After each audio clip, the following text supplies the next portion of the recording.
so much about the issue. The issue of shipping has to do with the individual. And it is natural with men, religion or otherwise. It is natural with men. But from the angle of women encourage their husband, so we see some women, you don't even know whether they are housewives. They are too dirty. They cannot present a tidy environment for their homes. It makes the men to look outside. This is something we experience daily. But we thank God for some women, they are always there for their husband. But today, you see some men having mistresses outside. Not one, not two, not three. But it's a shocking experience to see all of this going on in our society. We are just hiding from it. It's happening every day. Thank you, Mike. Thank you, Mike. Issy, let me come to you. Oh, I've been remembered. No. I actually wanted Uti to complete, but you have like a minute because we've run out of time, actually. Tell me. Outside of, because Uti mentioned something, outside of sexual preferences and the cleanliness and everything, dirtiness and dressing, whatever, how about women that push their husband, what's he called, out emotionally in terms of, they call them like nagging, their character always fighting, there's almost like the man does not feel peace in the home. Is that not a form of a woman encouraging the man to go out? It's just like a woman, who is living with a man that hasn't been nice to her, that has not given her the attention she needs. Well, is that a justification for the man, for the woman to go out to seek? I love that answer. To seek comfort or relationship outside. Okay, let's leave it there. Uti, your final comment in 1 second. Maybe 10. Cheating is a personal thing. Stop looking for God-fearing men and women. Yes. Thank you very much. Thank you very much. Thank you, Issy. Thank you, Uti. I will not bring this topic back again because I fear what I will hear next. So before we go, do ensure you follow us on Instagram. It's at PlusTvAfrica. You can interact with us further, drop your comment, and ensure you follow us because we're planning a huge giveaway to say thank you to you for believing in the Ways brand. So follow us now. It's at PlusTvAfrica. So if you missed today's quote, here it is again. Most people cheat because they are paying more attention to what they are missing rather than what they have. So imagine if we paid attention to what we have, you would appreciate it better. You really do not have a justification for cheating, but hey, who are we to judge? We'll see you tomorrow at 8 p.m. as we bring another great conversation to your screen. Enjoy.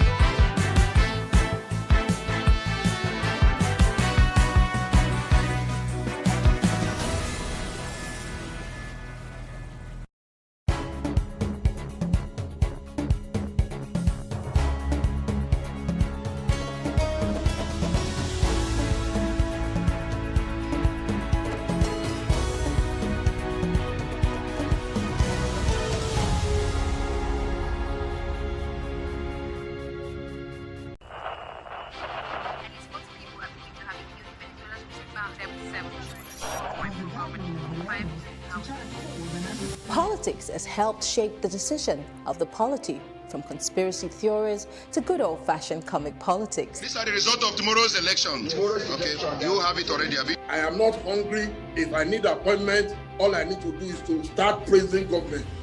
Plus, politics will fill the polls of the country, from friends to frenemies, even strange bedfellows, to clones and stooges. We go beyond the rhetorics and the drama to analyze the story behind the story.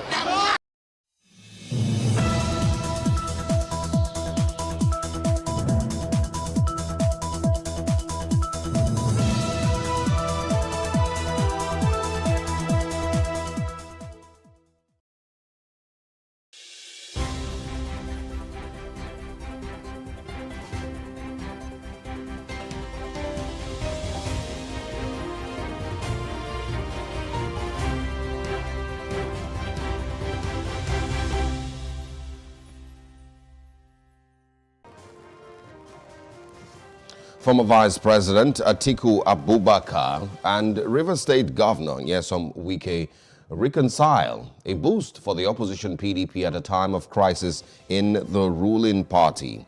We'll find out what that means for both parties and the 2023 general election. And we'll also be talking this morning, taking a deep dive into the central bank's ban on forex exchange or foreign exchange. And of course, it's sale to Bureau de Change. BDC boss will be our guest just before 8 a.m. this Friday morning. And also, what's the relationship between Nigeria's acclaimed super cop, Abba Kyari, and now renowned fraudster, Raymond Abbas, aka Hush Puppy? We'll tell you all we know so far.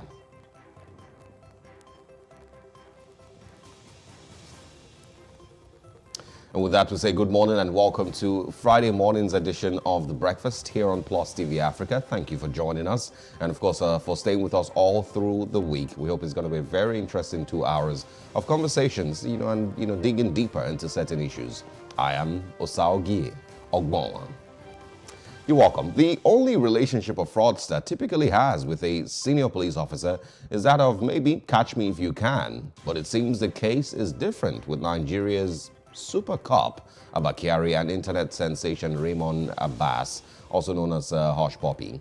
Court documents from a case in the United States involving Hush Puppy has shown that Kyari collected money from Hush Puppy some years back. Hush, of course, who has pleaded guilty and has taken a plea deal to fraud, told United States authorities it was a bribe. But Kyari claims the money was to make clothes for Abbas, and it wasn't also paid directly to him. So, I mean, that's the summary of the story. There's a lot more angles to this. There's a lot more, left and right, concerning this story. Most importantly, and I think, the point that I would focus on mostly this morning is shame and the lack of shame. In other climes, when stories like this break, even smaller incidents and smaller controversies, smaller, issues, basically, you get to see people either resign or get fired. That's how, it works in other places, And if you remember also, the allegations concerning Walter Onoge, weren't even proven at the time that he was forced to step aside. But that's just an example here in Nigeria. Most importantly is that, you've seen, obviously, certain stories that break in different parts of the world. And, the person involved immediately resigns, because of the shame that it has brought to himself and his office. But we don't expect that to happen here in Nigeria, mostly because we're in Nigeria. There's, many angles to this, and I'm going to start with, Abba Kyari, first of all. He, of course, is claimed to, always spoken of as Nigeria's super cop because of, being able to crack some kidnap gangs and, whatnot. But there's also some controversy that he's been involved with. If you remember the Offa bank robbery a couple of years ago, one of the suspects claimed that, same Abba Kyari had tortured and forced him to implicate the Senate president, then, Bukola Saraki. Also, if you remember also the very popular radio station in Abuja, run by, can't remember his name now, the guy who also got into some controversy not long ago. There was a man who also was on that radio station and shared a story of how he was also allegedly extorted of about 41 million naira by same Abba Kyari. The UNHCR and Amnesty International has also been sharing a story of a particular case in Enugu State of an alleged kidnapper, former police officer turned kidnapper, allegedly, who was killed, and most of his property, there was, big tussles between the same Abba Kyari and his wife and every other person connected to this now, late kidnapper's property. So there's always been one story or the other. The Hush Puppy story is not shocking for a lot of Nigerians, mostly because we live in a society where these things happen. We live in a society where, it is not news, to hear that, the high and mighty are, rubbing shoulders with fraudsters or with corrupt persons. And so it's not necessarily shocking for a lot of people. It is just really, really shameful, mostly because of the way the story has come out, the United States court documents that were released show that Abba Kyari is currently, he has also been declared wanted, and the FBI sought, that he be arrested in court. Whether the Nigerian government will give up Abba Kyari or not, that's a totally different conversation. And of course, I'm sure you know what to expect with that one. But of course, the reaction to this has been very, very embarrassing. First of all, Abba Kyari puts out a story on Facebook. And a lot of people have said that he probably responded too early without waiting to see what the details really are, on this case. He put out a story on Facebook claiming that, he had no business or personal relationship, on that level with Hush Puppy. And it really was, a case where Hush Puppy had called their office and asked them to help save his family from a particular person, Vincent Chibuzo, who had threatened his family's life. And they swung into action and got Vincent Chibuzo arrested. And, after finding out that, there was no particular threat, they let him go. Eventually says, if Chibuzo is still alive, you can reach out to him, for clarification and some of that. And then also, even more embarrassing for Nigeria's Super Cop Abba Kyari, says that Hush Puppy had seen some clothes, some Agbada or Ankara, I'm not sure which one it was, Babariga, in his, in some pictures, and had asked for the tailor's contact. He connected him with the tailor, sent about 300,000 naira to the tailor, to make those clothes. Embarrassing. That's the only way that I will describe it. And that's why I started by talking about the lack of shame with which we run, things here in Nigeria. When we have zero shame, you get to see these things happen. A country that almost rewards bad behavior. A country that, basically doesn't have any shame left is where you get to see these things play out. How is your super cop sending selfies? Because eventually when the details of the court documents and the investigations were leaked or were, put out from the FBI's account, it basically showed a lot more than just investigating him because he sold Agbada for Hush Puppy or, Senator. I don't know what the outfit was, Babariga. That wasn't the challenge, and the FBI is not, questioning Abba Kyari because of that. It's because there's a lot of evidence that shows that they either had worked hand in hand on certain fraud cases. He is, one of the people that has been named along with Hush Puppy, and I could share that with you. I hope that I will have time to share that with you. It says Hush Puppy and a few others, and let me see if I can quickly find that and share with you. Yes, it says the affidavit is made in support of criminal complaints against and arrest warrants for Raymond Olorunwa Abbas, also known as Hush Puppy, and the following persons who conspired with Abbas and each other to fraudulently obtain and launder at least $1.1 million from a victim. The other names are Abdurrahman Imran Juma, who's from Kenya, Vincent Kelly Chibuzo, who of course was arrested by Abba Kyari eventually, and Abba Alhaji Kyari, Deputy Commissioner of Police of the Nigerian Police Force. And so it's beyond, who sold Babariga or whether the Babariga didn't size Hush Puppy when it was sent, what I ordered versus what I got. That's not the challenge here. It is because his name is a lot deeper into the activities of Hush Puppy, who, of course, now has pled guilty to fraud and defrauding innocent Americans and a couple other people of millions and millions and millions of dollars. That's where the challenge is.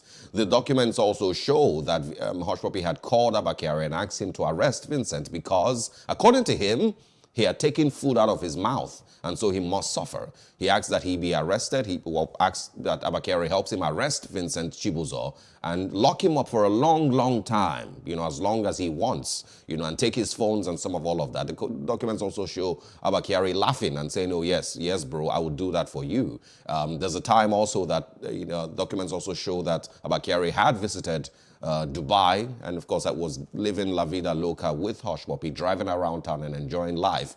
And Hush Puppy had said to him, I'm so happy that I'm your boy. Thank God, I'm happy I'm your boy, so I'm basically safe. Shame is really what, I have, to put out here.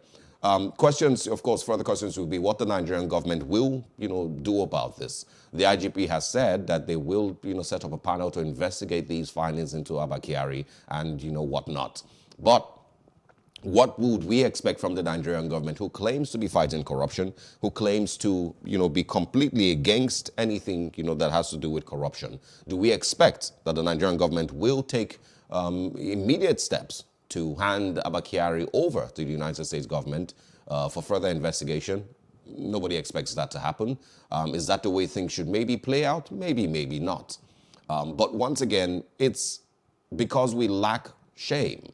That's why we continue to see these things play out and see incidents like this happen across, Nigeria in different places. Remember also the Kano State governor, who, videos emerged showing him pocketing, foreign currency. He's still governor till today. And we still have people who celebrate him and speak about him, here and there. Yes, because he has immunity, so he can't actually be questioned. But it's mostly because we lack shame and because we've continued to chase financial gain and chase, money here and there. We have thrown away every bit of shame that we should have as a country. We hope, that the right thing is done with regards to this case. We hope, that there's some clarity with regards to these allegations concerning Abakiari. But one thing also that a lot of people have said is, pointed out, is that the FBI wouldn't just randomly put your name in there for any reason.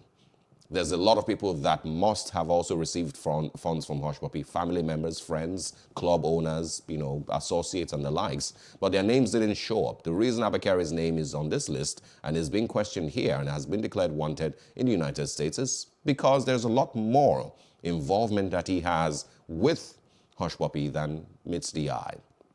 And it's once again very, very, very embarrassing. That's where I'll leave it.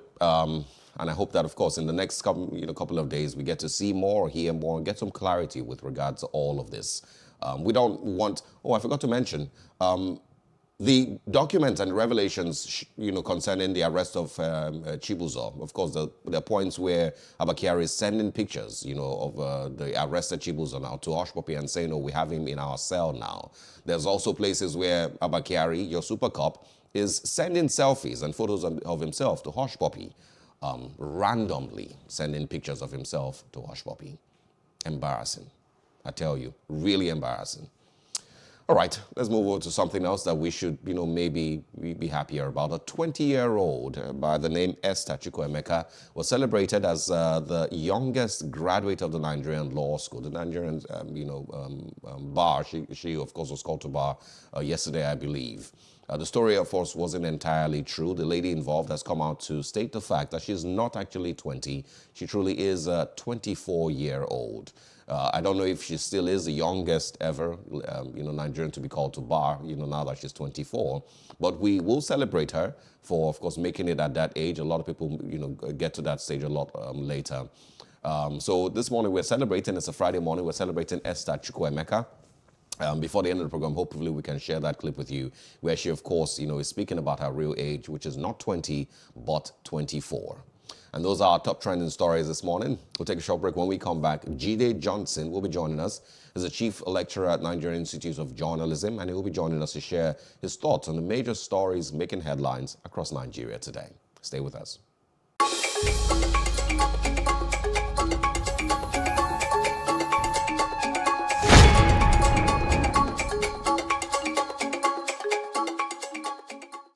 Hello and welcome. It's Nimasa This Week, the voice of maritime.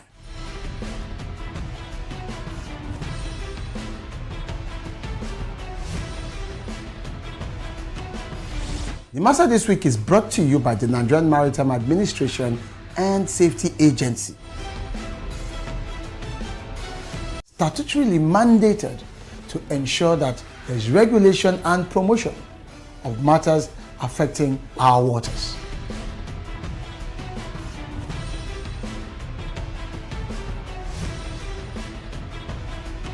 NIMASA bears responsibility for search and rescue, shipping development, and ship registration.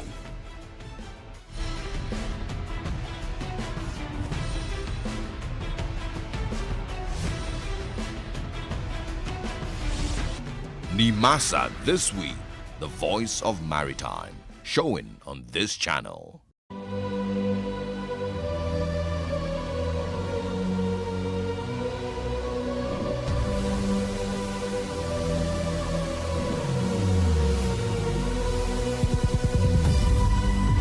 What we do not understand, we will stigmatize.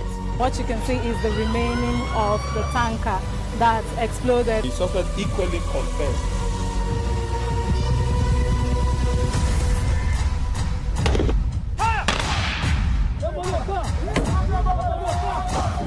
A 500 naira they collect them. If you no talk, they go beat you. Now 2,500 they pay.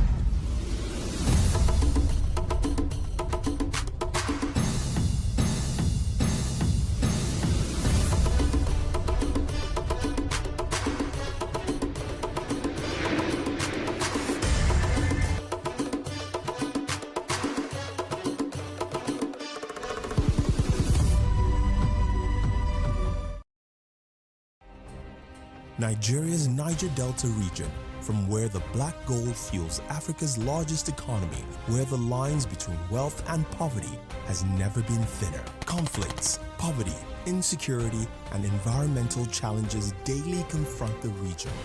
How can the Niger Delta story be changed for the better? Join Mamude Akuga at 9 p.m. every Friday evening on PlusTvAfrica as he probes deep in search of solutions. Inside the Niger Delta with Mamude Akuga, the authentic voice of Nigeria's oil-rich region.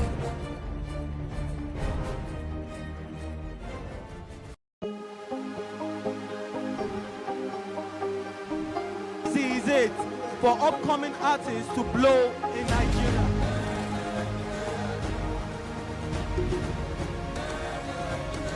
Welcome to Plus Trending. I am Bookie November, your host, saying thank you for joining us on today's episode. Welcome back. It's tea time on PlusTvAfrica. Practice makes perfect. I'm not perfect yet, but I'm a lot better than I used to be. He's a king. He's entitled to marry 100 if he wants to.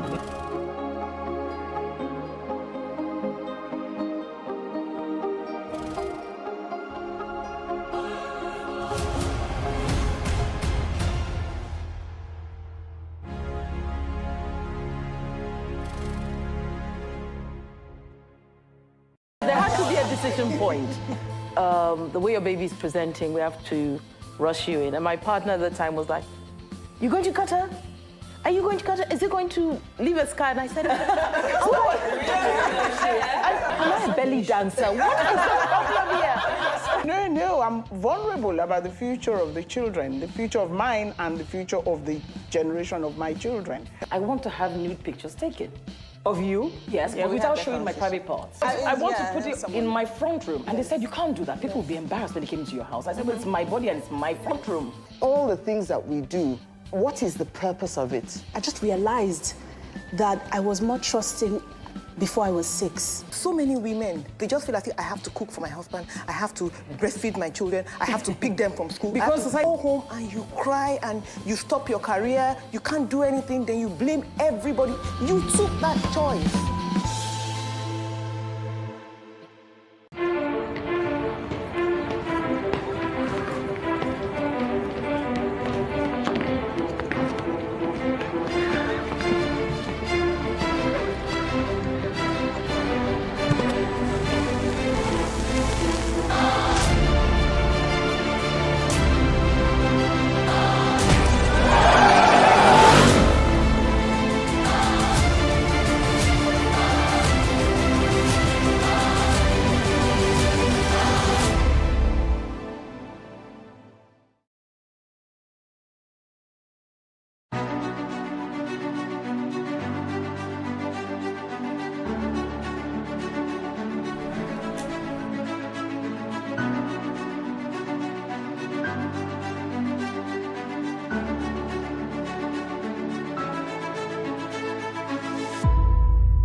Welcome once again to The Breakfast on Plus TV Africa. Let's go to the papers this morning and quickly have share with you what major stories are making headlines across Nigeria today.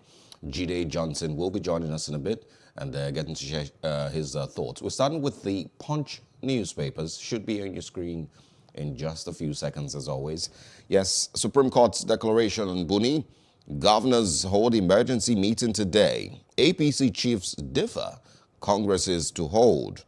Says governors are meeting on Friday. We will know direction after parley, says chairman and APC chairman's forum. Saturday's congresses will go ahead, and also it will be impossible to do so, says Banire. A little bit of controversy there. Lagos donates agric tools, imputes to 3,000 women and youths. And also EFCC has recovered 5.4 billion naira from trapped 12 billion naira, says the NHIS boss. Lagos laments rising COVID-19 cases, plans more isolation centers. Federal government frustrating UK government's efforts on Kanu's trial, says a lawyer. And lawyer's kick has been a Republic picks Igboho's deportation, or plots rather, Igboho's deportation to Nigeria. We can also find on the Punch, Atiku meets Wike, says Nigerians waiting for the PDP in 2023. Still on the Punch, Hush Puppy, IG orders probe of FBI's fraud allegations against Kyari. FBI links Super Cup with detained fraudster, DSP wanted in the United States. Also, Defense Minister blames monarchs and clerics for insecurity, says troops compromised. Lastly, on the Punch, bank CEOs summoned an emergency meeting over BDC's forex ban. Moving on to the This Day newspapers this morning. The big one there, APC in jeopardy over Buni's continued stay as national chair. Presidential aides want him sacked. Omar Gege insists his stay is legal.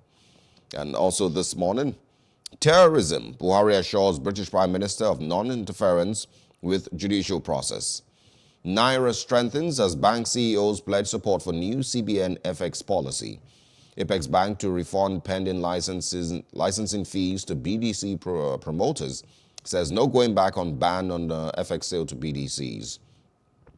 Also, NSIA to invest $200 million in world-class hospital, 20 other projects nationwide.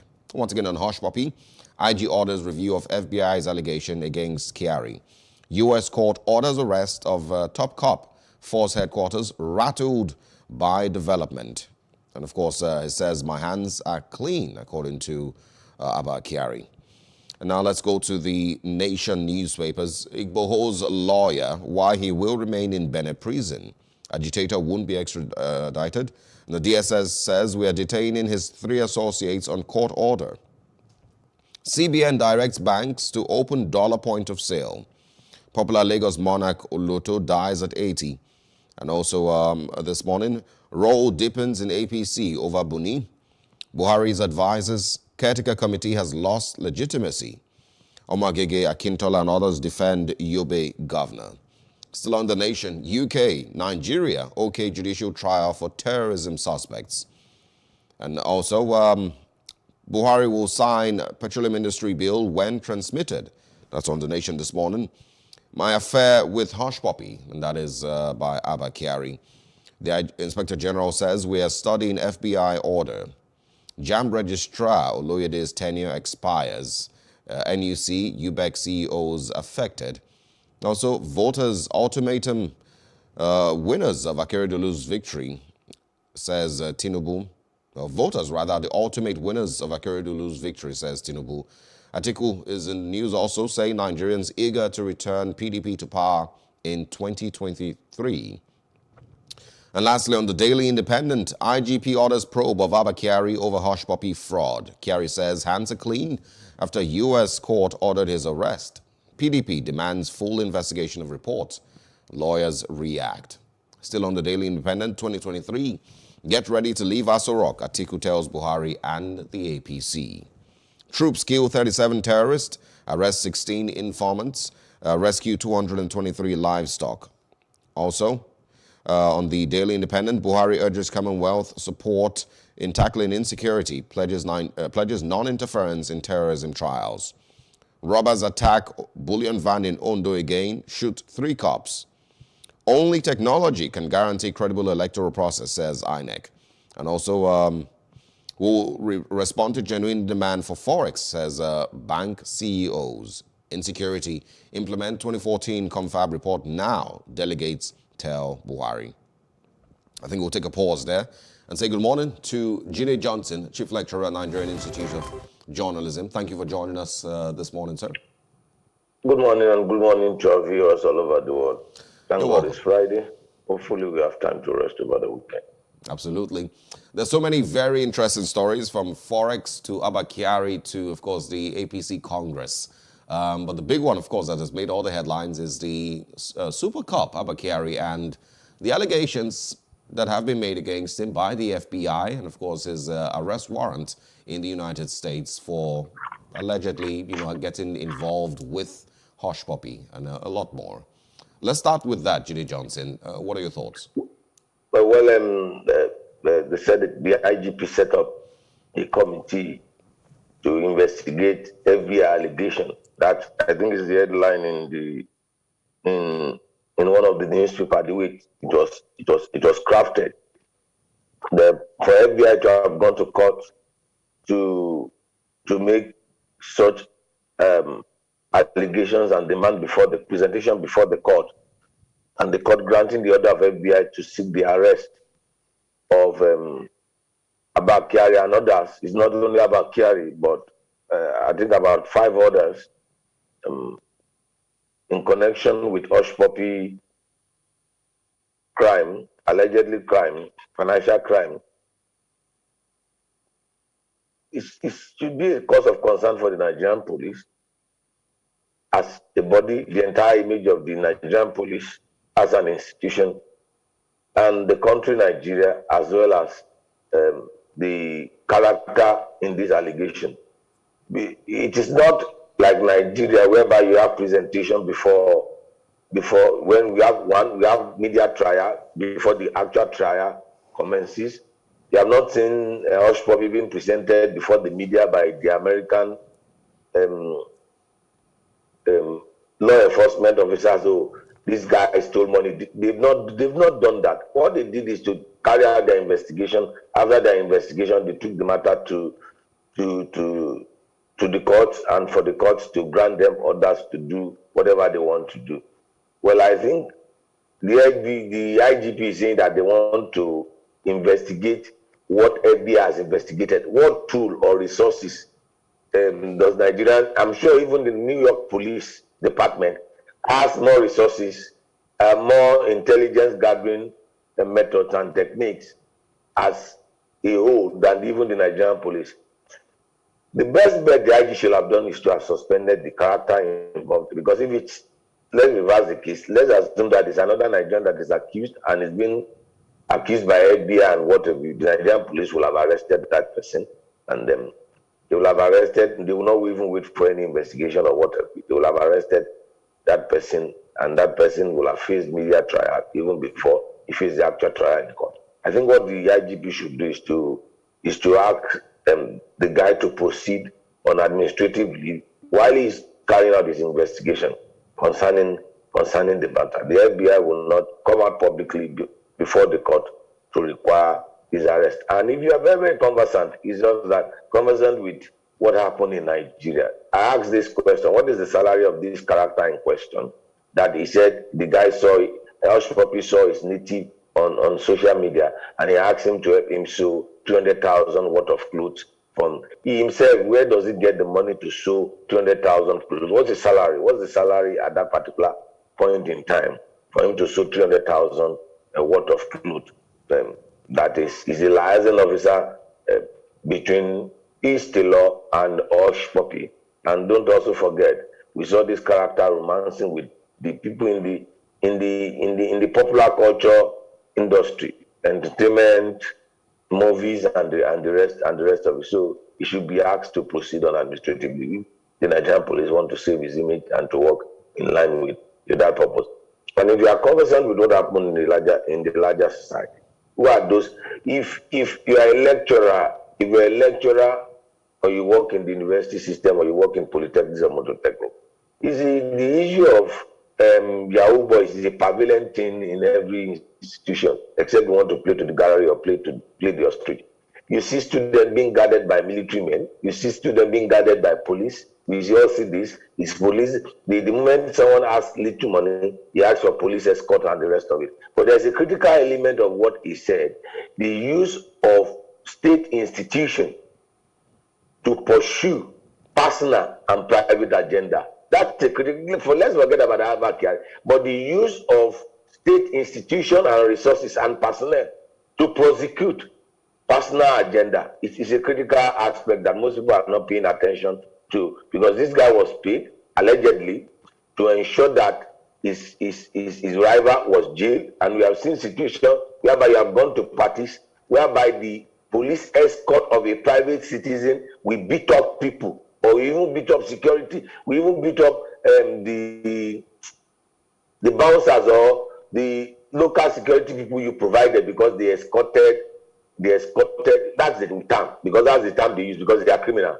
They escorted one big person, quote unquote, to a public function, and it was disgraced by people who do not recognize his status in the position. So that's a critical aspect that we need to look at. The use of state security by private individuals who use their personal resources to acquire the authority and the power of the state, using state instrument of law enforcement to oppress other citizens. When you drive on the road, you see them. When you drive on the road, you see them. You see them with their siren. They have no public office oppressing you on the road. So that's a critical issue that we need to look into. Even those that are elected into public office do not have any right to use siren to pursue you and I off the road. They don't have any right at all to use siren. Why should you use siren on your employer? The people are the employers of those in public service. Why should the governor use siren to set the citizen away from the road?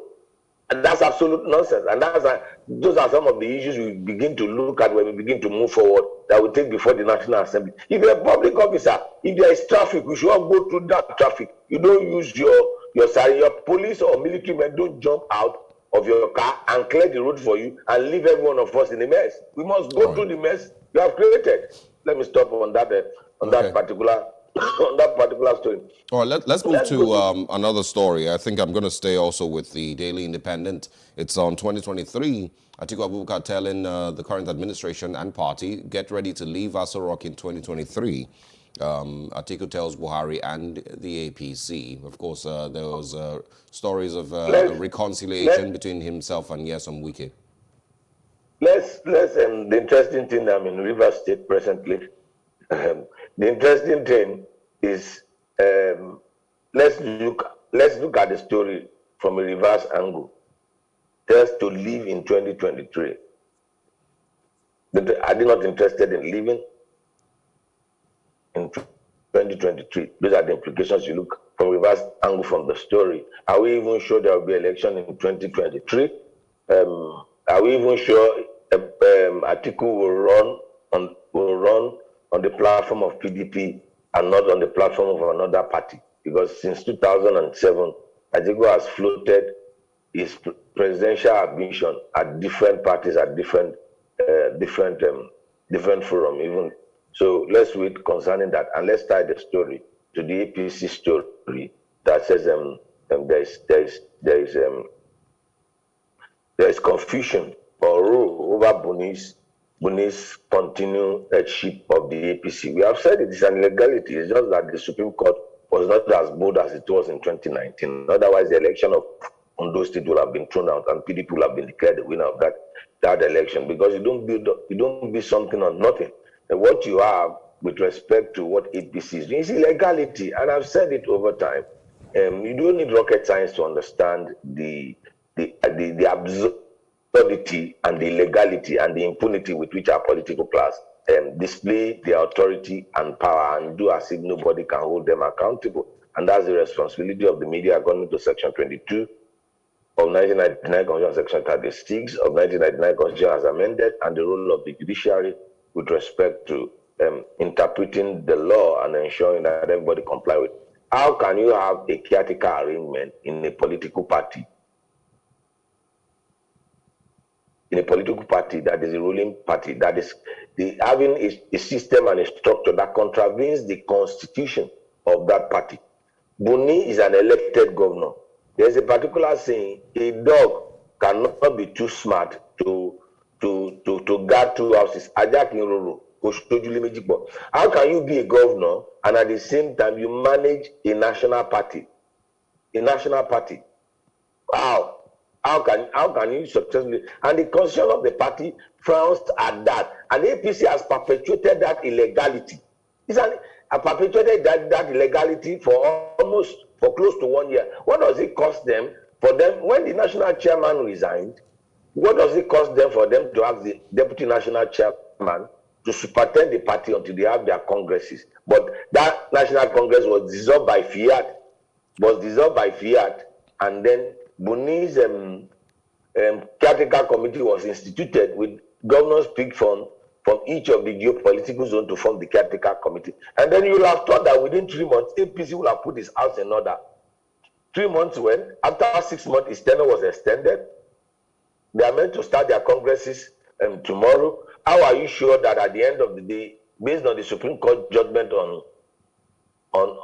those states with respect to the status of the national chairman, how are you sure that whatever they are going to do is not going to be nullified? We have said it on this program. If you keep track, we have said it on this program that what they are doing cannot stand the test of water, cannot stand the test of constitutionalism. And the beauty of democracy is to test the constitutionalism of the actions of the actors and the players in the democratic process at the courts. And the courts will rule on that matter. So we don't need rocket science. APC suffered some losses in 2019. For example, in Zamfara State, they didn't have election, they didn't have candidates in Rivers State, they lost election in Bayelsa State through force majeure, through their own technical. And why would they continue on that level?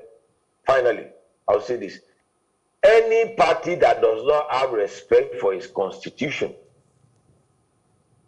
which brought about this establishment, once it gets to power, will not have respect for the constitution of Nigeria. It's very clear. If I go into the archive and I bring out what my media interviews, I've said this more than 100 times. Any constitution. So you don't need rocket science to understand that. If you are from APC, you don't respect the constitution of APC, or you are from PDP, you don't respect the constitution of PDP, and you get to power through the platform, you don't have respect for the constitution of Nigeria. All right. You don't have respect for the constitution. Look, let's talk about transfer the issue to the Igbos case. The DSS got a court order to detain people. The court required them to present the people. The DSS said, okay, we are still holding them based on court order. How many court order under Buhari's administration has been enforced or has been obeyed by the executive? Because people just believe that we live in a society where there are no laws. The supremacy of the Constitution is a fundamental principle of the rule of law. The Constitution is supreme. Is supreme. Is what determines what happens in the society. It's pretty much the same thing with Nnamdi Kanu's case, where he also wasn't taken to court, and they blamed logistics. It's the same thing. It's the same thing. People just think that they can go scot-free with their actions. They turn themselves to be the law of the society. And that's what you have in autocratic society, whereby the occupiers of position of authority believes that they are bigger than the society, they are bigger than the state. And I have told people, this democracy was fought and won for on the altar of protest, on the altar of the right for self-determination on how to be governed, because we are being ruled by military regime, and which is antithetical to democratic principle. And people protested that, no, we don't want military regime, we want democratic governance. And that's why we have democratic governance, that we want to be ruled, and this is the right of everybody.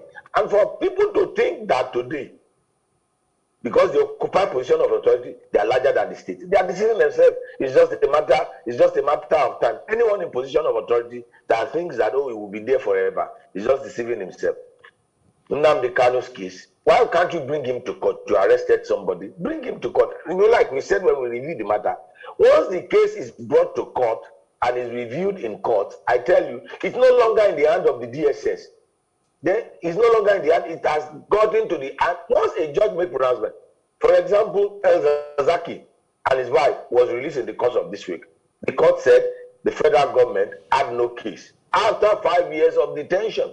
You know how many times they did not take it to court? And I've said it, we must boldly, regardless of our party affiliation, regardless of our partisanship, we must boldly condemn any acts or actions of government that is antithetical to democratic principle. It might be you tomorrow that those in authority might want to use this instrument of the state to oppress. If they wake up tomorrow and they say they want to close all the media houses in Nigeria, what are we going to do? What are we going to do? Because we kept silence, and we must not keep silence in the eyes of tyranny. We are not saying people should engage in criminal activities. Anyone that engages in criminal activities should be arrested and be prosecuted. Prosecute the person following the law of the land and the international charter and treaty you have signed to. Prosecute him, take him to court. Let the court run through his process. Be fair. Let's tie the story to what the president told the British Prime Minister yesterday. He said the government will not interfere in the judicial process of those that are involved in terrorism. He said the government will not interfere. But you have, in the speech of the president, does it mark the actions of the Department of Justice in Nigeria, which we call the Ministry of Justice? And some of us have said it, that the office of the Attorney General of the state and that of the Minister of Justice should be separated. Should be separated. And we should insulate that office from politics, because that has a critical role in the administration and dispensation of justice in the country. The situation whereby you accuse somebody of a crime and it took you 5 years before you present that person before court, and what is that justice? I'm sure Zaki should sue the state and get compensation for these 5 years of his life that the state has wasted. Yeah. Because at the end of the day, when the case went to court, the court ruled on the matter that the federal government had no case. And do we want to have similar pattern like we have with Mustafa of the chief security officer of Abacha, who wants to become a presidential candidate in Nigeria today? We must allow the court system, the judicial process, to follow its due course. We must not provide court will in the will of justice, so that justice can be done and justice can be served, and everybody will have confidence in the Finally, Julie Johnson, before we go, I'd like you to quickly also speak on the bank's CEOs meeting and discussing the BDC Forex ban. You know, they are stating that they will be able to meet up with genuine Forex demands. What's your response to that? What do you think? Nigeria is the only nation where you see people selling foreign currency on the street. What you just need to do is to go to major market. Then how do you have to stabilize your currency? When every Tom, Dick, and Harry engages in forex trading, this is a welcome development. At least you must have control mechanism. You must have a control mechanism as regards to how the exchange rate of your naira to other foreign currency is done. And I hope the central bank governor has the lever and the power to go ahead with this correct directive. Because if you want to buy forex, you shouldn't be buying it on the street of Lagos or any part of this country, but you should go to the bank to do that. That will be able to regulate, and that will be able to keep track of what currency is coming. And then we have a unified exchange rate. Not that you have one for the banks, you have one for those that are trading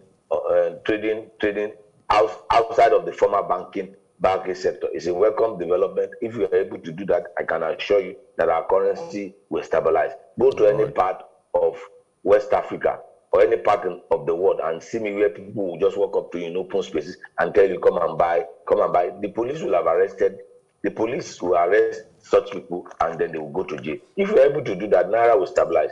That Ghana cedi value increases in our lifetime, in our own eyes, better than the Naira, even stronger than the Naira. And we want Naira to be strong, because once Naira is strong, our economy will be better, and there will be opportunities for people to engage in one form of trade, both local and international trade, because there will be confidence in Naira, and that fluctuation of Johnson. naira confidence will be a thing of the past. So Okay. thank you very much. Thank you also. Thank you for joining us this morning. Enjoy your conversations always, and we wish you a great weekend ahead. Thank you. It's a pleasure to be with you. All right. And that was Off the Press. Short break when we come back. Today in history, what happened on this day many years ago. I'm going back to 2009 and 1981. And right after that, our first major conversation for today, of course, we're going to be talking about the Forex ban to BDCs here in Nigeria and how, we move forward from here. Stay with us here on The Breakfast.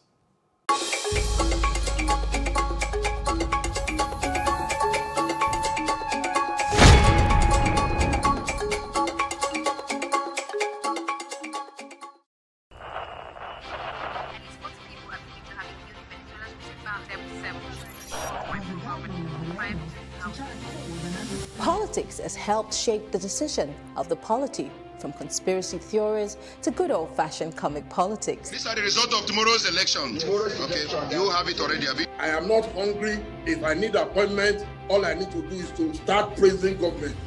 Plus, politics will fill the polls of the country, from friends to frenemies, even strange bedfellows, to clones and stooges. We go beyond the rhetorics and the drama to analyze the story behind the story. Let anybody come and say. The moment we stop having charlatans occupy political offices, we will curtail hate speech. Plus Politics, not just another political show. It's about putting you, the citizens, in the know.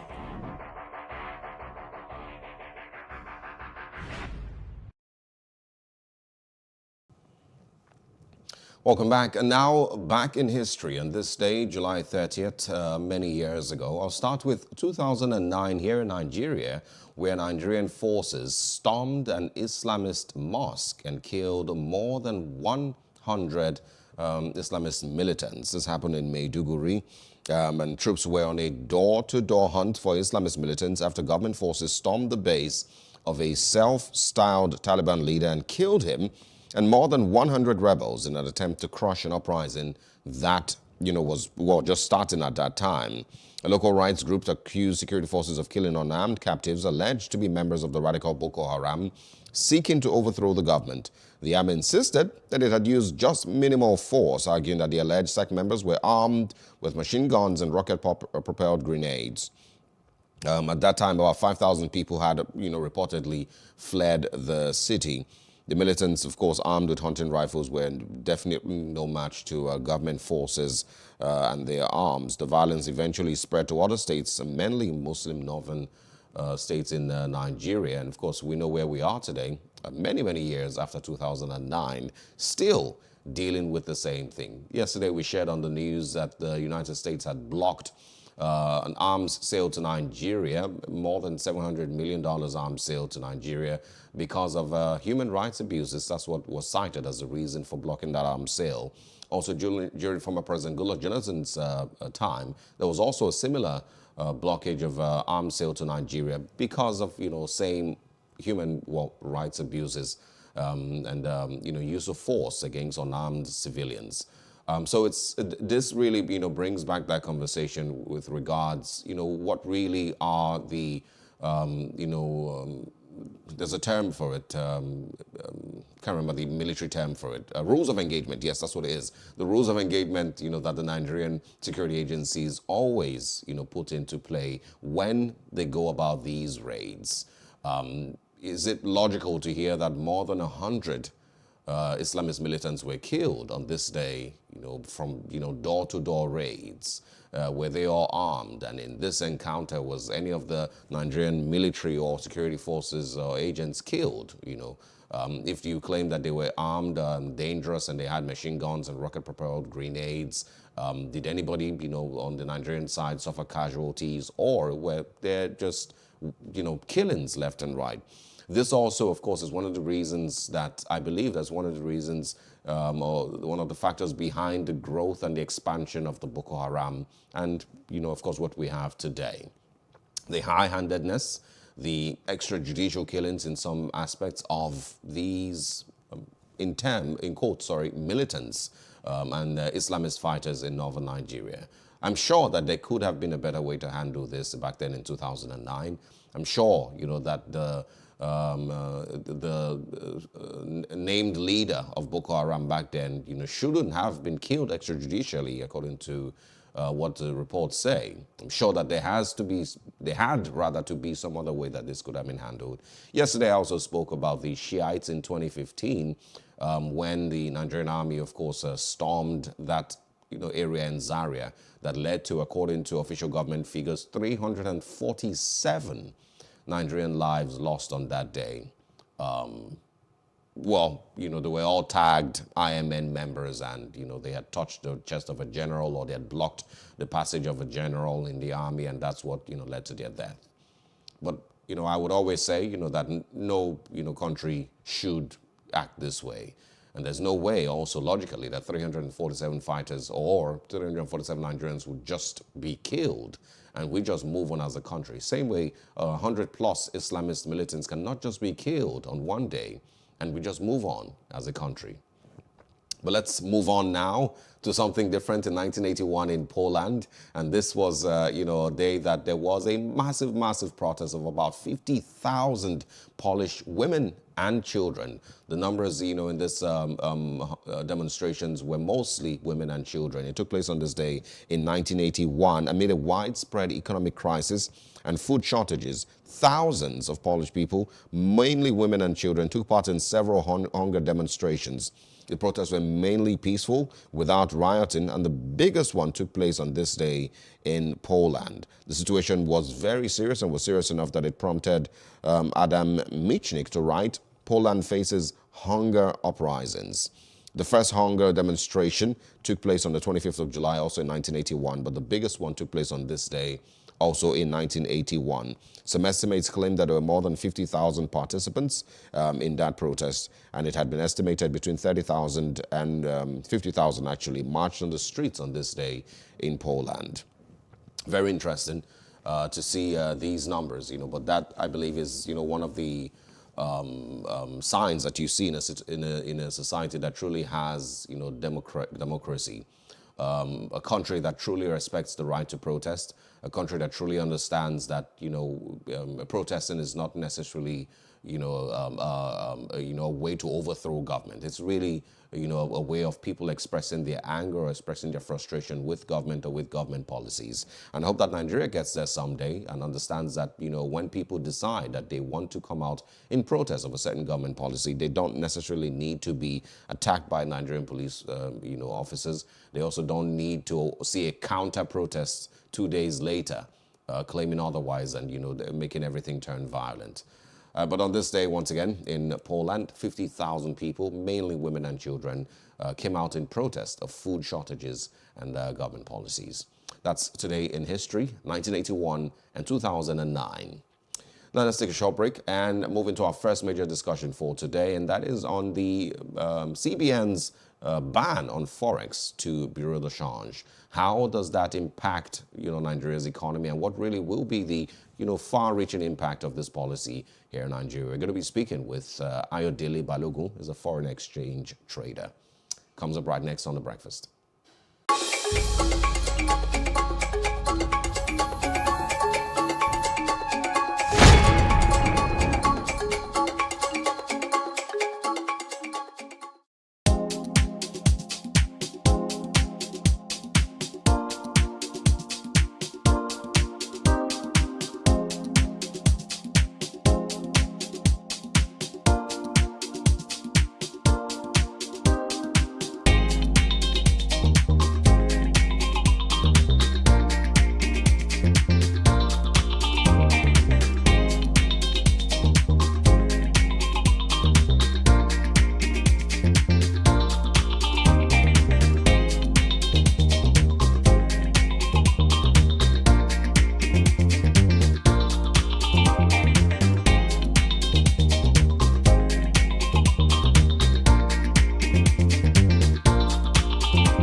welcome once again to The Breakfast here on Plus TV Africa. Our first major conversation this morning is on the new CBN ban on Forex to Bureau de Change operators here in Nigeria. The CBN says that there's more than 5,000 of them that have been running, and there are concerns that have led to this new policy and this ban. And it has also directed commercial banks to take over the trade of Forex here in Nigeria. We're speaking this morning with Ayodele Balogun, a foreign exchange trader who's joining us via Zoom in Abuja. Good morning, and thanks for joining us, Mr. Balogun. Good morning. Thanks for having me on the program. Great to have you. Let's first of all start with the concerns of the CBN and the reason for this policy or this ban on Forex to BDCs. They, of course, cited fraud and mismanagement of the whole process. Tell us about, what you know about that and how bad it really is before this decision was taken. Okay. Over time, CBN, going through their regulatory and supervisory function, thinks that some BDCs are capable of using their operations as a conduit for illicit Forex flows and graft. CBN over time thinks that there has been some fraudulent actions that has passed through BDC accounts. However, what we think from this side, not from the regulatory side, is that if there are people, if there are operations, if there are companies that have been found as culprits, then rather than cut off the whole head, rather than sanction the whole body of BDC operators, why not pick out those people, those operations, those BDC companies, and then sanction them rather than cutting out everybody as a whole? Well, do you think that would work? And do you also think that the CBN may have tried that and realized that that wasn't, working? Oh, well, will it work? Yes, it will work, because everybody that sees that there is sanction, and some people have been sanctioned and they are bearing the brunt for being sanctioned, will put their operations in order. It's the same thing that happens in banks. CBN sees that some banks are culpable of some things, they call them to order, they sanction them, and other banks put their books right. So it's the same thing that happens. Nobody wants to be caught out of business. Nobody wants their source of livelihood to be taken out of them just like that. So if truly they are being sanctioned, if it has been happening and they are being sanctioned, and people can see, they can find evidence to the fact that companies, BDCs, operators are being sanctioned, then everybody will follow suit and make sure that their books are put in order. Okay, can you share an example, before we move to, other angles, can you share an example of, what you mean by, being fraudulent with this, and, participating or, engaging in fraudulent FX transactions?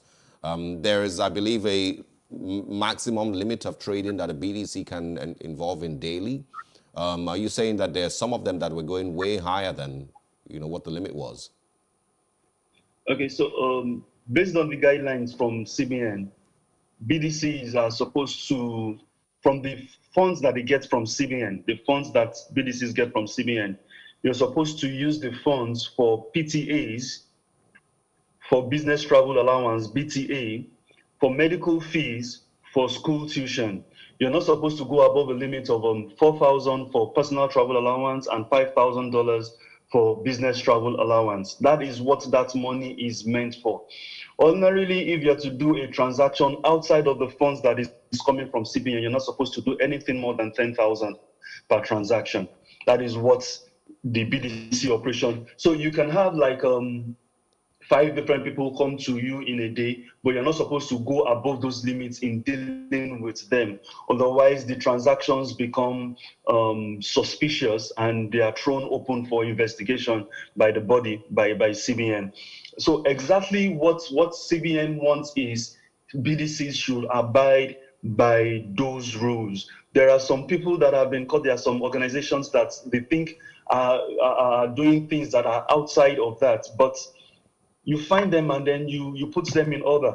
You put them in order. That is what I think from my own hand. Okay, the guest I had earlier this morning had mentioned that he believed that it was a great policy, and this was one way to stabilize the naira. Instead of having, foreign exchange being marketed across the whole country, you can really just limit the amount of people who have it, and of course that is, pushing it to just commercial banks, have better policies regulating it and all of that. So don't you see that as a positive to this? Okay, good. CBN has very good intentions, okay? The intention is very good. But are we ripe for it yet? I don't think so. It's a very good policy. If CBN wants users of FX to get it from the bank, then fine.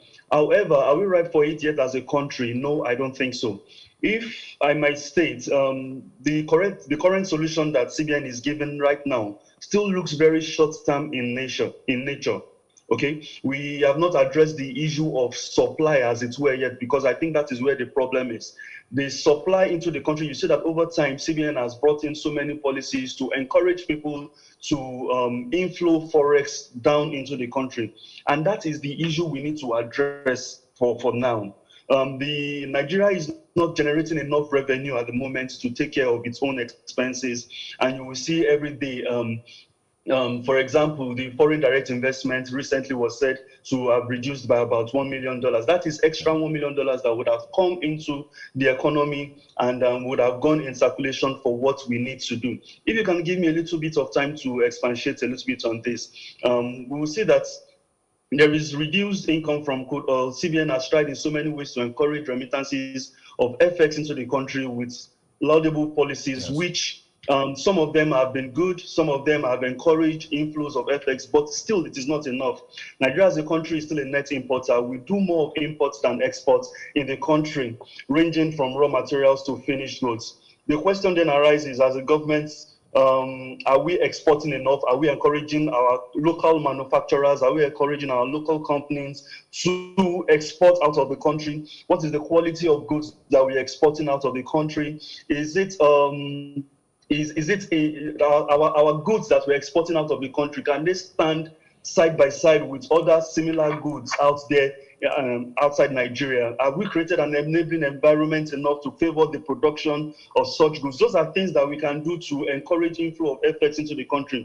As a country, there needs to be a clear direction, a vision that everyone can see in a glancing thought of where we are able to meet clients' demands.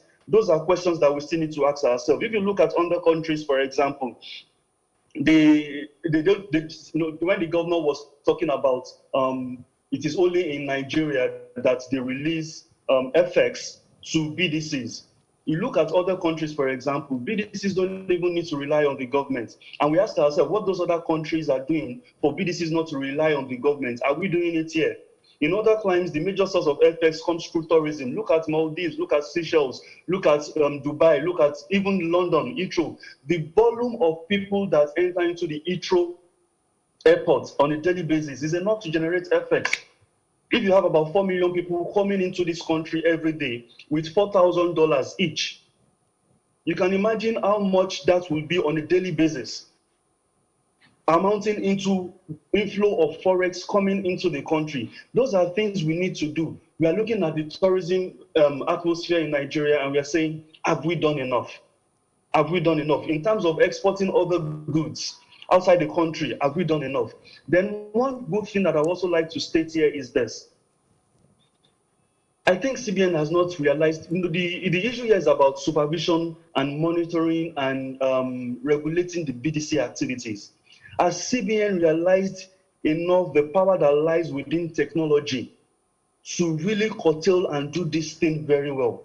So there are things that could be done internally, simple things that could be done internally with respect to supervision and the controlling the operations of BDCs via e-channels, technology that can curtail the activities of these BDCs. Yeah. We cannot keep on working ordinary and expecting the extraordinary to happen for a country as diverse and multi-talented as ours. I think there are so many things we look at and not just creating the policies which so looks a little bit short-termish in nature. Right. Let me take a pause there. Okay. All right, Mr. Balogun. Next question would be the effects that this might have We've seen in the last 48 hours the exchange rate rise as high as 522 naira to a dollar. So is that one of the effects that we should be worried about? Is there a possibility that it will continue to rise? Okay, the initial hike, the spike you've seen in the rate is as a result of speculation. Like I said when I was talking earlier, everybody needs to have a clear direction. You need to know what is expected, what the CBN is trying to drive at. At the moment, as much as the BDC operators are panicking, they don't know what to expect from the policies. Even consumers who are panicking, they are not sure what direction CBN is headed. Because consumers bear this brunt at the end of the day. Like I said earlier, when you go to the bank and you ask, for example, for PTA sometimes, you're supposed to get 4,000 and the bank is telling you drop your documents, come back in 2 days time, and then you go back in 2 days time, maybe the bank is giving you like $1,500 instead of 4,000, and they tell you that that's all they can give you because there are so many people on the queue they have to serve, and the money is not enough to go around the queue. So they ration it out for customers and consumers alike. So everybody is scared. If I go to the bank today, will I get FX? Will I get the dollar? So if I have to go to the BDC, let me go to the BDC. BDC is looking at it. I have limited supply. From this limited supply, do I know if it's enough to cater for the number of people that is going to come in? And you know what happens in economics? Once the demand is very high and supply is very low, automatically the rates, the prices are affected. So what you've seen recently is just like a spike that is as a result of speculation, and it needs to have a clear direction as to the policy. However, in the long term, the forces of demand and supply will come into place. And when the direction is a little bit clearer, we can all know, okay, good, this is where the Naira is going to land in terms of its strength against the dollar, for example. So in the long term, forces of demand and supply will come into play. And that is what has always driven the parallel market, the forces of demand and supply. When demands are high, you go to the parallel market, you see that the rates are high. There was a time CBN was giving BDCs quite some inflows, which is more than what they were given before this recent ban. And what happened then? Most BDCs were making losses because the supply was so high and it overshadowed the demand. So much so that BDCs were closing down operations. Back then, BDCs were closing down operations because they were running at a loss. And it's not just that BDCs come today and they say that this is what we want to do. Okay, they agree that today we want to sell dollar at 550, and everybody goes like a bandwagon and say my dollar is 550. No, it responds basically to market forces. So when the supply is high, you see that rates go low in the BDC market. When demand is high, the rates spike up a bit in the BDC market. It's just basic forces of demand and supply. And over time, I believe that this will come into place once there's a direction from the CBN policy, what they intend to do and what they intend not to do, and everybody will know where the Naira really is. All right, so there's also a possibility it might even go higher, depending on how this turns out.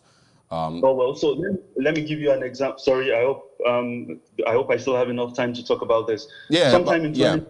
But I want to quickly. I'm sure you still have a little bit to say, but I want you to respond to this also. There's the conspiracy theories that have said because of the lack of control that you mentioned, that banks will simply sell to BDCs. BDCs then will of course from the back sell to consumers, and that will make the exchange rate continue to even go higher because everybody needs to make some profit. Do you see that as a possibility? Oh, well, like you said, it's a conspiracy theory. I really don't have so much idea about what goes on in the background. And I'm not that well connected to give you a factual response with respect to that. If it's a conspiracy theory, let's leave it. But at the end of the day, whether the theory is true or not, like I said, it will always bear its effects on the market. That's when you see where the rate lands at the end of the day. Whatever thing that happens at the background will always come to the forefront at the end of the day to determine what the rates will be. I was going to say something earlier with respect to that. Sometime 2016, something like this happened when there was a ban from CBN. Yes. And before the ban happened, dollar was at about 270, 65, 70 thereabouts. At the end of the day, because of the shortage of demand, banks couldn't meet the demand from clients, from the citizens alike. And then the pressure was so much on the bank, and they had to fall back on the parallel market. When they fell back on the parallel market, because the parallel market, the BDCs, and so they had little supply, demand was high, rates went up. And at the end of the day, when CBN was going to realize that this thing needs to be reversed because we are not yet ripe for it, rates had already gone as high as 495 naira from about 270 naira within the space of about 10, 11 months. 10, 11 months. Yes. We are looking at an increase of about close to 50%. So I hope that does not happen at this time and this time and age where things are not so easy for the common citizen. Things are not so, everybody is trying to put in things that can earn them a source of livelihood. I hope that does not happen, because the resultant effect of that is, if it happens, then even the tomato seller in the market will tell you that, okay, you know, see how much they sell dollar now? Everything goes up, inflation and everything. So I hope CBN has just put in a lot of things at the background to ensure that the negative effects that might come from this are being curtailed. Yeah, well, we have seen, you know, similar knee-jerk reactions a lot of times, you know, in Nigeria. So hopefully, like you've said, you know, they've put in the checks and balances. There's one of the stories that we shared in the news this morning, and that is from bank CEOs who met and said they are ready and they will be able to handle it. Should Nigerians trust those statements? Well, the statement is just coming out. Nigerians can be at ease. Whatever happens is that what CBN is trying to do, let me put this straight. What CBN is trying to do is at the interest of every Nigerian. What the bank CEOs are trying to do is at the interest of every Nigerian. What BDCs have been preaching is at the interest of every Nigerian. I can tell you for a fact that before this came up, before the ban came up, the Association of Bureau de Change operators in Nigeria, I've met with CBN time and over again to see how these rates can be reduced. So we can't just say that the BDCs are the bad eggs. The BDCs are also trying to look for what can be done to reduce the rates. So what everybody is working on is at the interest of every Nigerian. However, the approach from every angle, from every industry might be different. The way we are looking at it, the way the bank CEOs are looking at it, the way CBN is looking at it might be different. And there needs to be a convergence of ideas. You can't just take out a key stakeholder and then say that you are ready to work with another key stakeholder. Everybody automatically, as much as we want the interest of every Nigerian, would also try to protect his own interests, because that is why we exist as companies. So whatever the bank CEOs are doing to ensure that these needs are being met, fine, as long as it works in the interest of every Nigerian. But what I would like to say also is that we have undermined, in Nigeria so much so, we've undermined the power of technology. In my company, for example, we put in a lot in technology to see how we can reduce the effects of the shortage of this supply in circulation. And if we can come together and find e-channels through which it is easy to pass money from one place to the other legitimately, which technology can achieve. You don't have to send in paper documents here and there. We have the BVN. We have so many things going on for us that we can work with. So it's not just easy to say, I was trying to talk to someone yesterday, and I was saying it's not just easy to say that because a baby is crying from headache, you cut off the head. Okay, yes, it's a solution to cut off the head. The baby will stop crying automatically and the baby will stop to exist. However, there are better solutions to cutting off the head. Thank you. Okay. You mentioned you're a BDC operator, so I want to ask what next for the thousands of them across the country that seem to have been put out of business. What are the conversations like in those spaces? Okay, so for BDCs, what I can tell you for sure is BDCs, the ban is on the release of FX from CBN to BDCs. It has not stopped BDC operations, okay? I can tell you for a fact that BDCs will always have a way to source for FX from the normal consumer out there that wants to buy $100, $500, wants to exchange, somebody that is just traveling into the country, has some small stipends on him or her. There will still be ways in which we can source FX from one consumer to the other. okay, the supply is low. The supply will definitely reduce because one of the major sources of supply is from the CBN. So if, for example, somebody goes to the bank now and is unable to get his PTA or his PTA complete, or a medical fee or school tuition complete, the person still has to fall back to the BDC to see how it can augment to make sure that such demands are being met. So there will always be business for the BDC as long as their licenses are not revoked yet, they can still operate. It's like removing the engine. What is happening to the BDC now is like removing the engine of their operations. But one way or the other, the work will still go on. And yes, the volume might be reduced, but work will still go on. One way or the other, I'm going to ask you two final questions. The first one, I'm not sure if you would want to speak on this, but can you share with us from your time as an operator, do you think that there are tiny loopholes here and there through which BDC operators can get from the banks now and still sell? Do you think those loopholes still exist in our system? Like I said something when we were starting this discussion. I said Nigeria is not ripe for some things yet. Yeah. Okay. CBN has tried to put in a lot of guidelines, restrictions with respect to BDC operations, and yet CBN is still coming out to say that some BDCs have been found wanting with respect to meeting the ropes of the guideline. Some have been found as being conduits for illicit funds, yes, and so on and so forth. So despite all this that has been put in, some operators are still doing what is not expected of them. It's just like that. So have we done anything to make sure that what they were doing is being curtailed now? I don't think we've put that in place. So even if the thing is going to the banks, the same way it was done before, it might still continue like that. So, and that is why I said it's like having you have a building. The structure, there's a structural defect. You can't just remove the roofing sheet and say that the building is okay. Okay, there has to be some work that is being done at the foundational base to make sure that some things are being cut out to prevent such occurrences later in the future. No matter how much you paint the building, the structural defect will still be there. Yeah, absolutely. And, if you can, in a minute or less, share with us once again ideas the CBN or the Nigerian government should be able to adopt to increase the inflow of forex into Nigeria. We seem to not put in too much effort into that. From every country wants to go there to even have a visit. You're going to such countries.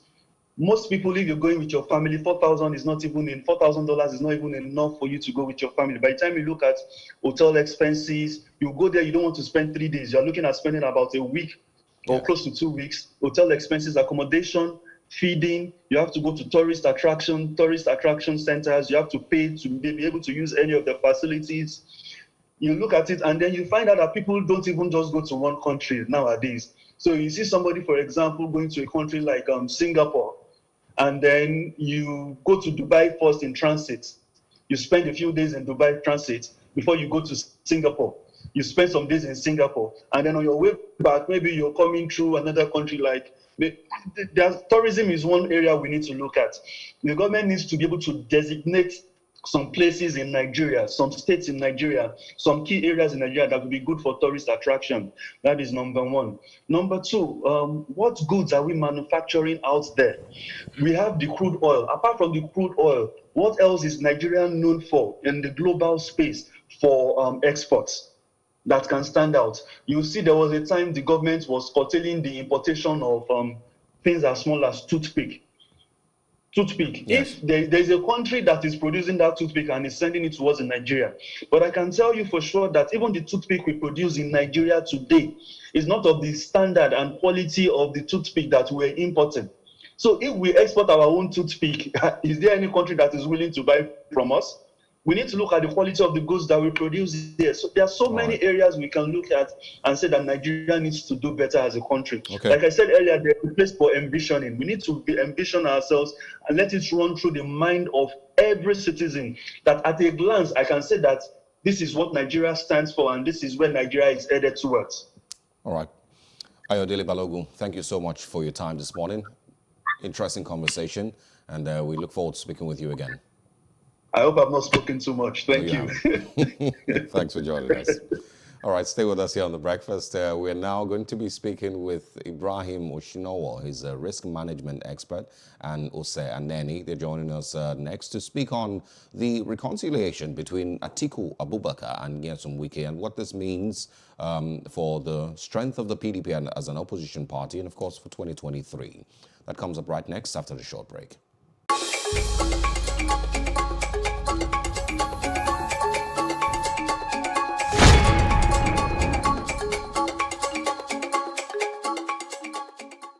Praise God, from whom all blessings flow. Welcome to your favorite program, The Moment of Truth, brought to you by the Citadel Global Community Church. Our God is a God of salvation, far above all principality and power, and might and dominion, that regardless of what happens in this season, you will escape. Say to your neighbor, there is no peace for the wicked. The lazy man does not roast what he took in hunting, but diligence is a man's precious possession. Finally, my brethren, be strong in the Lord and in the power of his might. Moment of Truth with Pastor Tunde Bakare, Sundays, 7 p.m. on Plus TV Africa.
Welcome back to The Breakfast on Plus TV Africa.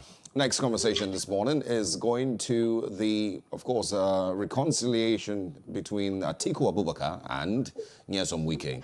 One of the stories that we shared in the news this morning is on the Punch. It says Atiku meets Wike, says Nigerians waiting for the PDP in 2023. I'm going to start with that and see how that goes. Good morning to our guest. We have, first of all, Ose Aneni, who's joining us. Good morning. Thanks for joining us. Great to have you. We also have a risk management expert, Mr. Ibrahim Oshinowo. Thanks for joining us. Good morning. Good morning, everybody in the studio, and good morning, viewers. It's my pleasure to be here. Thanks for joining us. All right, so let's start with the story in the Punch this morning. The way it was reported, it says Atiku meets Wike, says Nigeria is waiting for the PDP in 2023. I'm going to have you both speak on that. I will start with Mr. Oshinowo. Quickly respond to that story. Let's know what your thoughts are. Good morning, viewers, and good morning, friends and allies. There's nothing really special about the headline. Is their party's affairs. They know what they are doing. And former Vice President, His Excellency Atiku Abubakar, visiting Governor Wike is no news. He knows the capacity of Wike when it comes to, holding their party's structure, when it comes to funding, when it comes to South-South region, and, he's also working towards, nominating Wike possibly as his vice president. He knows that him coming back to clinch the ticket will be hard without Wike. So Wike is one of the strongest pillars of PDP. So it's no news at all. It's nothing special about their, party reconciliation. But what I'm against is former vice president saying he's coming to take over from APC. I think that's a daylight dreaming, so it's nothing special about what they are doing. So we wish them all the best, and we are waiting for their candidates. Why do you describe it as a daylight dream, like you've mentioned? Yeah, so many factors. He has been the vice president of this country, and he has been given so much opportunity to turn around things. While he was there, he refused to do that. His state, Adamawa, the poverty level in that state is humongously huge. Economy, as at that time when he was there, he didn't do much apart from privatization of few communication companies, and of course, it was actually championed by former President Olusegun Obasanjo. So he didn't do much while he was a vice president. Rather, he engaged in fighting his boss to stupor. So we are not expecting much from him. He's claiming he's a daylight economist now with help of former Governor Obi. But of course, we are sure that even his relationship with the Afenifere, claiming that he's going to do the supposedly, what is it called, devolution of power. I'm very pretty sure that people would not do that. Don't forget that he's a member of APC before. He's possibly a founding member of APC. So we know what he can do. He has tested both sides, and we know him on both sides as well. So there's nothing special. He's just dreaming. Of course, don't forget Tamboa is also there, a young man, a lawyer, a former House of Reps member, a former Speaker of Federal Republic of Nigeria, and a governor, a young man. So, and don't forget also, I'm trying to recall you, which I'm sure you know as one of the sounding press journalists I know, you know that there is a huge relationship between Wike and Tamboa. So he had his best shot in 2019. So I would advise him to go on a retirement and see how this country, how he can support APC in terms of policy. And of course, if there are gray area where he wants to raise his point, he can do that. That's allowed. Okay, so all right. Let's now move to Ose Aneni and get your thoughts on this. There, of course, have been postulations here and there with regards to 2023. I hope that we'll have time to also, bring in the possibility of these two persons that we've mentioned now, instead supporting a younger, more progressive candidate. But let's start with your thoughts on their reconciliation first, and also the statements with regards Nigerians eager to see the PDP back in power in 2023. Yeah, thank you. I thought we were coming on a political show. I didn't know it was a comedy show we're coming on. Just, jumping off the back of